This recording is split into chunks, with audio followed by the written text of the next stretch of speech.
दोस्तों, क्या आप जानते हैं समंदर का राजा किसे माना जाता है? और क्या आप जानना चाहोगे कि समंदर में वो कौन सा जीव है जो समंदर के राजा को भी मात देने में सक्षम है? शार्क एक ऐसा जीव जिसे समंदर की दुनिया का बेताज बादशाह माना जाता है। अपने खूंखार स्वभाव और विशालकाय बॉडी की वजह से शार्क को बहुत ही खतरनाक मछली माना जाता है। आज की इस वीडियो को पूरा देखिएगा, क्योंकि शार्क और डॉल्फिन के बारे में जो हम आपको बताने जा रहे हैं वो शायद आपको किसी वीडियो में न मिले, क्योंकि इस वीडियो को अर्थ एडवेंचर की टीम ने काफी रिसर्च के बाद तैयार किया है। दोस्तों, समंदर का कोई भी जीव शार्क से टकराने की हिम्मत नहीं कर सकता। शार्क के दांत इतने नुकीले और मजबूत होते हैं कि इंसान तो दूर, वो लोहे की चादर को भी काट सकती है। शार्क की ताकत और दहशत को आपने कई हॉलीवुड फिल्मों में जरूर देखा होगा। इंसान और छोटी बड़ी मछलियां तो दूर, एक बड़ी शार्क मछली हाथी जैसे विशालकाय जानवर को भी अपना शिकार बनाने की क्षमता रखती है। लेकिन दोस्तों, आपको ये जानकर हैरानी होगी कि समंदर की एक और मछली डॉल्फिन, जो कि शार्क के मुकाबले बेहद छोटी और मासूम होती है, फिर भी शार्क की पकड़ और रफ्तार को मात देती नजर आती है। समंदर की दुनिया में डॉल्फिन सबसे जीनियस मछली मानी जाती है, और यही वजह है कि डॉल्फिन अपने तेज दिमाग और चालाकी की मदद से शार्क मछली को अपने इर्द गिर्द घुमाती रहती है। रफ्तार के मामले में भी डॉल्फिन शार्क से कहीं आगे है। दोस्तों, इसके आगे हम जो कहने वाले हैं वो सुनकर शायद आपको यकीन ना हो, लेकिन यह हकीकत है कि समंदर की रानी शार्क डॉल्फिन से बहुत ही ज्यादा डरती है, और इसकी वजह हम इस वीडियो में जानेंगे। दोस्तों, शार्क और डॉल्फिन की लंबाई और बॉडी देखकर आप सोच रहे होंगे कि शार्क के लिए डॉल्फिन का शिकार करना तो चुटकियों का खेल है, लेकिन हकीकत इसके जस्ट उल्टी है।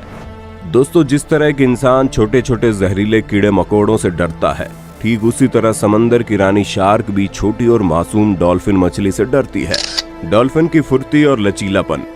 दोस्तों, जिस तरह एक जिम्नास्टिक की बॉडी आम इंसान की तुलना में बेहद ही लचीली होती है, ठीक उसी तरह डॉल्फिन की मांसपेशियां बेहद ही लचीली होती हैं।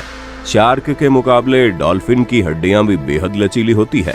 इसीलिए एक डॉल्फिन मछली पानी में पूरी रफ्तार से तैरते हुए भी अपनी दिशा बदलने में सक्षम होती है। कुदरत ने डॉल्फिन की बॉडी को कुछ इस तरह सेव किया है कि डॉल्फिन पानी में तेजी से ऊपर से नीचे और नीचे से ऊपर जा सकती है। दोस्तों, अगर आपने कभी गौर किया हो तो शार्क की पूंछ वर्टिकल शेप में होती है, जिससे शार्क मछली बाएं से दाएं और फिर दाएं से बाएं बड़ी आसानी से मुड़ जाती है। लेकिन शार्क को तुरंत पानी में ऊपर से नीचे आना हो या फिर नीचे से ऊपर जाना हो तो उसे बहुत बड़े स्पेस की जरूरत होती है। मतलब शार्क मछली आसानी से ऊपर से नीचे या फिर नीचे से ऊपर नहीं जा सकती। इसलिए आपने शार्क को फिल्मों या फिर समंदर में अक्सर एक सीधी लाइन में चलते हुए देखा होगा। वहीं दूसरी तरफ एक डॉल्फिन मछली एक वर्टिकल लाइन में नीचे से ऊपर और उसी लाइन में ऊपर से नीचे आ सकती है। वहीं दूसरी तरफ डॉल्फिन की पूंछ हॉरिजॉन्टल शेप में होती है। इसीलिए डॉल्फिन मात्र कुछ ही माइक्रोसेकंड में अपनी दिशा किसी भी तरफ मोड़ सकती है और पानी के ऊपर कई फीट की ऊंचाई तक छलांग लगा सकती है। दोस्तों, एक डॉल्फिन मछली न केवल पानी के ऊपर छलांग लगा सकती है, बल्कि छलांग लगाते समय हवा में कई तरह के करतब भी दिखाती है। वो अपनी बॉडी को हवा में कई तरह से घुमा सकती है, जबकि एक शार्क मछली के लिए ऐसा कर पाना नामुमकिन है। दोस्तों, जब कभी भी शार्क और डॉल्फिन का आमना सामना होता है तो डॉल्फिन मछली अपने रफ्तार से शार्क को नाकों तले चने चबाने पर मजबूर कर देती है और अपनी तेज रफ्तार से शार्क के नीचे पहुंच जाती है, और फिर उसी रफ्तार से ऊपर आकर शार्क के पेट पर जोरदार टक्कर मार देती है, जिससे शार्क को बहुत तेज दर्द होता है। दोस्तों, अब आप सोच रहे होंगे कि भला एक छोटी सी मछली की टक्कर से शार्क को क्या फर्क पड़ता होगा। दोस्तों, आप इसका अंदाजा इसी बात से लगा सकते हैं कि एक डॉल्फिन मछली पानी के ऊपर 15 से 16 फीट की ऊंचाई तक छलांग लगा सकती है। इसलिए डॉल्फिन की टक्कर बहुत दमदार होती है, और डॉल्फिन ऐसा एक के बाद एक कई बार करती है, जिससे आखिर में शार्क मछली डॉल्फिन से डर कर भाग जाती है। दोस्तों, डॉल्फिन का मुंह एक छछूंदर की भांति पतला और लंबा होता है और बेहद ही मजबूत हड्डियों से बना होता है, और जब कभी भी डॉल्फिन अपनी पूरी ताकत से शार्क के पेट पर प्रहार करती है तो शार्क मछली के पेट की मांसपेशियां टूट जाती हैं, और जायज सी बात है कि इतने खतरनाक ठोकर खाकर शार्क मछली डर कर भागने पर मजबूर हो जाएगी।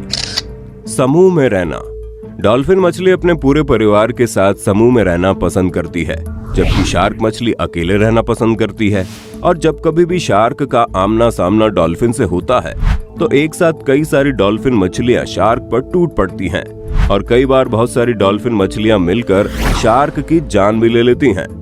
शार्क मछली डॉल्फिन मछली के अंडे और बच्चों को खा लेती है, इसलिए डॉल्फिन हमेशा से शार्क को अपना दुश्मन मानती है और जब कभी भी उन्हें शार्क दिखाई देती है वो शार्क पर टूट पड़ती है। दोस्तों, आप सब जानते ही हैं कि संगठन में ताकत होती है और इसलिए जब भी शार्क मछली डॉल्फिन पर हमला करती है तो बहुत सारी डॉल्फिन मछलियां संगठित हो जाती हैं और फिर शार्क की ऐसी बैंड बजाती हैं कि मजबूरन शार्क को वहां से अपनी जान बचाकर भागना ही पड़ता है। समंदर में शार्क के आकार का एक और जीव पाया जाता है जिसका नाम किलर व्हेल है और किलर व्हेल भी डॉल्फिन प्रजाति की एक जीव है।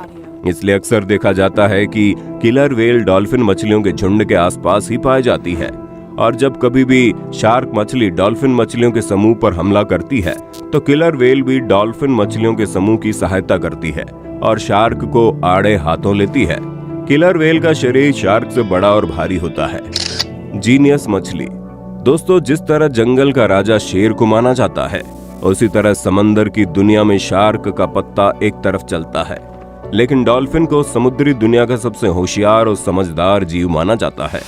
डॉल्फिन मछली को इंसानों का सबसे करीबी मित्र माना जाता है और इसलिए कई बार डॉल्फिन ने समुद्र के अंदर इंसानों की जान भी बचाई है। डॉल्फिन सोनार जैसी एक खास तरह की तरंगे छोड़ती है जिससे वो अपने दुश्मन की आकृति और तादाद के बारे में ठीक ठाक आकलन कर लेती है और अपने समूह को बुला लेती है। डॉल्फिन की रफ्तार भी शार्क से कहीं ज्यादा होती है, इसलिए अगर शार्क का हमला नाकामयाब रहा तो फिर डॉल्फिन शार्क के हाथ नहीं आती। दोस्तों, समूह में रहना डॉल्फिन की सबसे बड़ी ताकत है। अपने रफ्तार और चालाकी से डॉल्फिन शार्क को पछाड़ने में कामयाब हो जाती है। जबड़े की ताकत। शार्क के जबड़े में 4000 दांत होते हैं और शार्क का बाइट फोर्स 4000 PSI होता है। अगर आप समझते हैं एक शेर के जबड़े से छूट पाना किसी के लिए भी लगभग नामुमकिन है, तो हम आपको बता दें शार्क का जबड़ा शेर के जबड़े से 4 गुना ज्यादा ताकतवर होता है। वहीं दूसरी तरफ डॉल्फिन के मुंह में 80 से 100 दांत होते हैं और आपको ये जानकर हैरानी होगी कि डॉल्फिन के जबड़े का बाइट फोर्स भी लगभग 4000 PSI होता है। बड़े जबड़े और नुकीले दांतों की वजह से शार्क ज्यादा खतरनाक होती है, लेकिन डॉल्फिन का जबड़ा भी शार्क जैसा मजबूत होता है और यही वजह है कि डॉल्फिन शार्क से टक्कर ले लेती है। दोस्तों, शार्क का जबड़ा इतना मजबूत होता है कि एक बार अगर कोई जीव उसमें फंस जाए तो फिर तब तक बाहर नहीं निकलेगा जब तक उसके 2 टुकड़े न हो जाएं। लेकिन फिर भी कई बार समुद्र के किनारे शार्क की लाश पाई जाती है और उससे साबित होता है कि डॉल्फिन के एक बड़े समूह ने मिलकर शार्क के ऊपर कई प्रहार किए, जिससे शार्क की मौत हो गई। इसलिए शार्क डॉल्फिन से दूर रहना ही पसंद करता है। किलर व्हेल और ग्रेट व्हाइट शार्क। दोस्तों, शार्क को समंदर की दुनिया का दैत्य कहना गलत नहीं होगा, क्योंकि समंदर के भीतर किसी भी प्रकार के जीव को अपना शिकार बना लेती है। यहाँ तक कि समंदर के ऊपर उड़ने वाले परिंदों को भी ग्रेट व्हाइट शार्क अपने जबड़े में कैद कर लेती है। वहीं दूसरी तरफ डॉल्फिन प्रजाति के सबसे बड़े जीव किलर व्हेल थोड़े शांत स्वभाव के पाए जाते हैं, लेकिन आकार और वजन में किलर व्हेल शार्क से भी बड़े और खतरनाक भारी होते हैं। लेकिन दोस्तों, आप भली भांति जानते हैं कि जंगल में शेर से भी बड़े बड़े कई जानवर रहते हैं, लेकिन जंगल का राजा शेर को ही माना जाता है। ठीक उसी तरह ये खिताब ग्रेट व्हाइट शार्क ने अपने नाम कर रखा है। लेकिन अगर कभी किलर व्हेल और ग्रेट व्हाइट शार्क की फाइट होती है तो हर पहलू में किलर व्हेल आगे दिखाई देती है।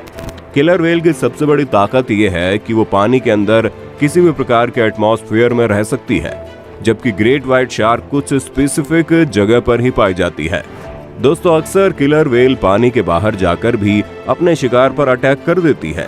दोस्तों, हम आपको बता दें कि हर कंडीशन में किलर व्हेल व्हाइट शार्क पर भारी पड़ेगी, लेकिन सिर्फ एक कंडीशन में व्हाइट शार्क किलर व्हेल को अपना शिकार बना सकती है। अगर किसी तरह killer whale great white shark के जबड़े में आ जाए तो फिर उसका मरना तय है।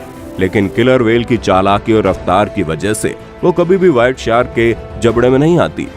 सन 1998 में दक्षिण अफ्रीका के एक बीच पर ग्रेट व्हाइट शार्क मरी हुई हालत में पाई गई थी।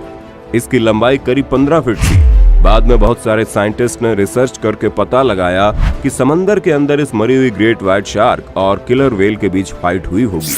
और डॉल्फिन व किलर व्हेल ने मिलकर शार्क के लीवर पर कई प्रहार किए, जिससे उसकी मौत हो गई। दोस्तों, इतना कुछ जानने के बाद हम अंत में कह सकते हैं कि शार्क डॉल्फिन समूह से न भिड़े तो ही अच्छा है, वरना फाइट उसकी जान पर भारी पड़ सकती है।